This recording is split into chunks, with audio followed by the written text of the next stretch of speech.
Okay, so the world order we've all gotten used to, it's completely falling apart. But according to this really provocative new book, The Counterattack of the Accelerated Gene, all this chaos, it's not the end. It's actually the start of something totally new.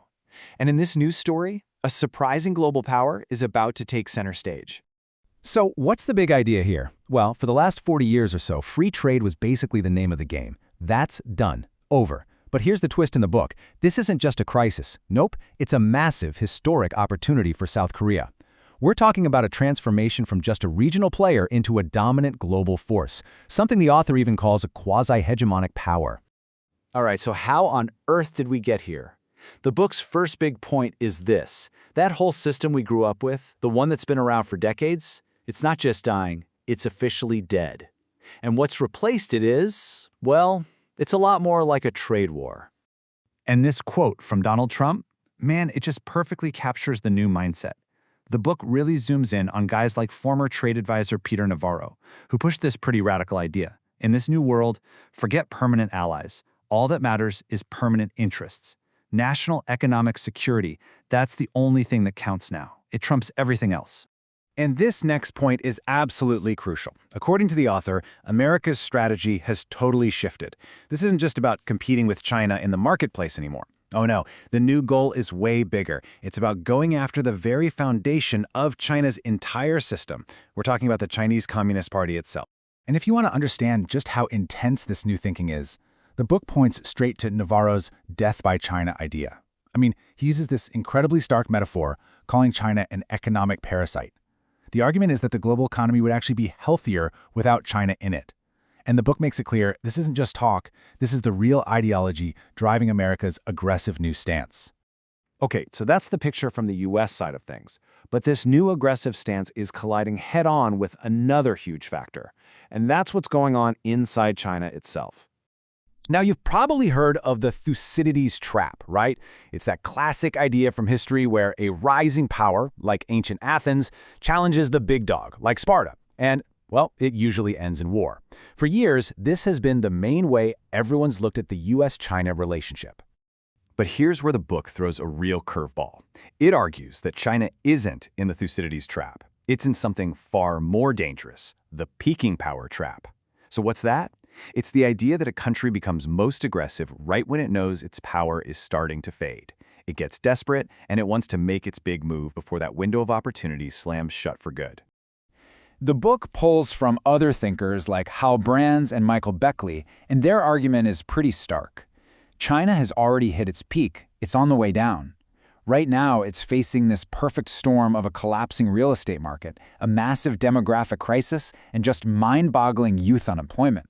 And you know what they say, a cornered power is a dangerous and unpredictable one.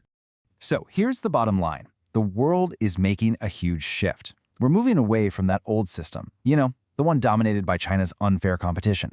And we're moving toward a totally new reality of strategic economic blocks. The whole idea of China being the world's single factory, yeah, that era is over. Okay, so with China's role changing so dramatically, the book makes its boldest, most provocative claim yet. It dives deep, looking back across 5,000 years of history to make the case that South Korea is, in fact, uniquely positioned to skyrocket in this new world. See, the author argues that we've got Korea's history all wrong. We tend to think of it as a story of being pushed around, but it's not. It's a story of incredible, unbelievable resilience. Just look at this pattern. Repelling 1 million soldiers from the Sui dynasty, defeating the Tang, and get this, withstanding six separate Mongol invasions. This deep history of surviving and winning against impossible odds, that's what the book calls a victorious DNA. And here's a key part of the argument. That historical DNA, it never went away. In the modern era, it kind of woke up and became what the author calls the accelerated gene. And this is what fueled the miracle on the Han River. I mean, think about it. In just 16 years, exports shot up by 264 times. That is one of the fastest, most insane economic transformations in all of human history. So the big question is, how does this accelerated gene actually power the future? Well, according to the book, it's not some far-off idea. It's already happening right now, through 9 absolutely critical industries that are basically future-proof. And this, right here, is the heart of the opportunity.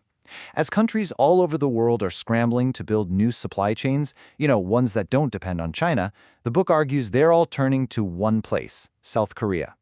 In this new world, these 9 industries aren't just businesses. They are strategic assets for the entire democratic world. So let's just quickly break down why these industries are such a big deal. You look at defense. Korea is becoming the new arsenal of democracy. It's pumping out high-quality, NATO-compatible weapons faster and cheaper than anyone else. Shipbuilding, unmatched customization. And then you've got this hat trick of future tech: semiconductors, EV batteries, and nuclear power. For every single one of these critical fields, South Korea holds a key piece of the puzzle. And here's the kicker, the central point the author makes. No other country on Earth can match this combination of high-tech research and the sheer ability to mass-produce it all. Now, this massive global shift, the book says, isn't just about reshaping supply chains. It could finally solve a huge problem that has been holding back the Korean economy for decades. You see, for years, investors have talked about something called the Korea discount. It's this weird thing where South Korean companies are always valued lower than their global peers, even when they're actually performing better. And the book boils it down to 3 main reasons.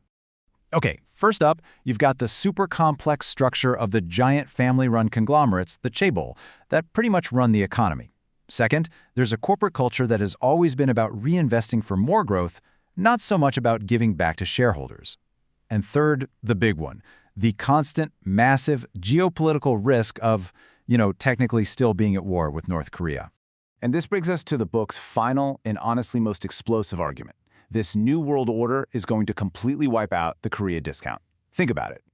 As South Korea becomes this essential, can't-live-without-it partner for the U.S. and its allies, its biggest risk, North Korea, actually and paradoxically becomes a source of strategic value. And that shift, plus some internal reforms, could unlock trillions of dollars and force the world to completely rethink South Korea's economic power. So in the end, the book leaves us with this huge, powerful question.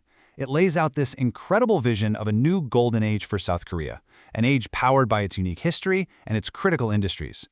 But let's be real, in a world that's now all about conflict and uncertainty, the road to becoming a quasi-hegemonic power, well, it's anything but guaranteed. The counterattack, as the book says, has begun. But how this story ends, that's still to be written.